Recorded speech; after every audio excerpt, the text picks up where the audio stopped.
আমি এখানে ধনেপাতা নিয়েছি, কাঁচামরিচ নিয়েছি,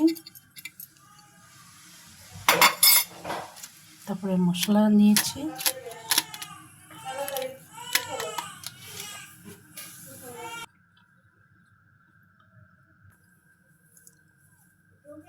লবণ দিয়ে দিয়েছি, ধনেপাতা, ম্যাগি মশলা, কাঁচামরিচ। এখন ডিমটা দিয়ে দেব। আমি একটু হাঁসের ডিম পছন্দ করি, তাই হাঁসের ডিমটা দিয়ে দিলাম।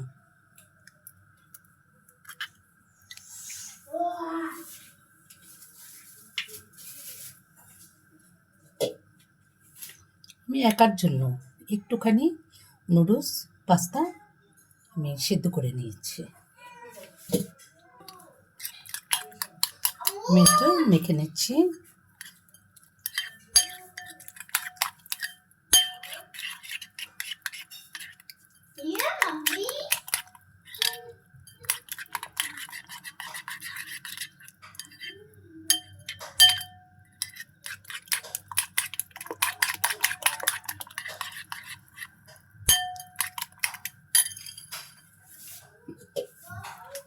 এগুলোর ভিতরে আমি মেখে নিচ্ছি।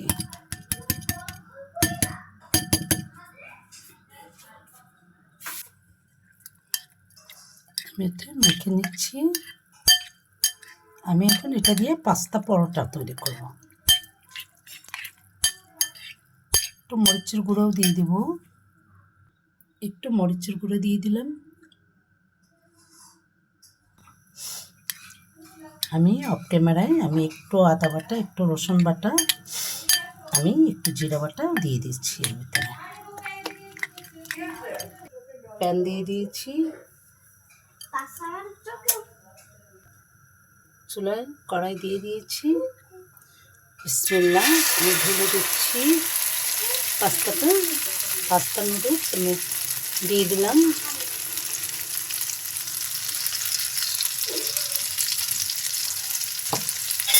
আস্তে আস্তে এটাকে ভেজে নিতে হবে।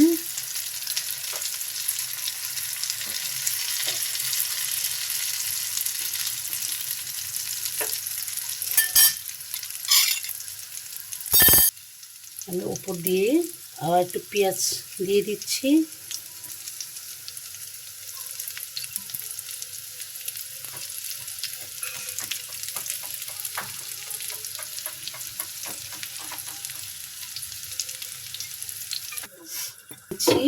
এবার আমি উল্টিয়ে দেব।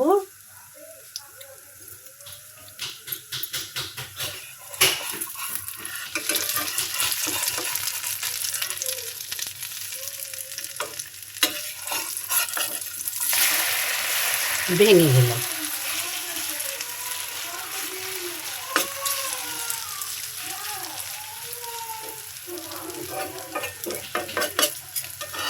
এত সুন্দর ফ্লেভার আসছে, আপনারা এভাবে পাস্তা পরোটা বানিয়ে খেয়ে দেখবেন। একটু নেবো আছে, চুলায় দিয়ে দেবে, লাল হয়ে যাবে, গোল্ডেন কালার হয়ে আসবে, তখন তুলে নেবেন। আপনারা খেয়েছেন অবশ্যই এভাবে নুডলস রান্না করে পাস্তা পরোটা। এই যে আমি এটা কেটে নিচ্ছি। এখানে কেটে এভাবে নিলে একটু আরও সুন্দর হবে ভিতরটা। এই যে পাস্তা পরোটাটা করছি। পাস্তা পরোটা না, এটা পিৎজা না ভাইয়া। আমার পাস্তা পরোটা হয়ে গেছে।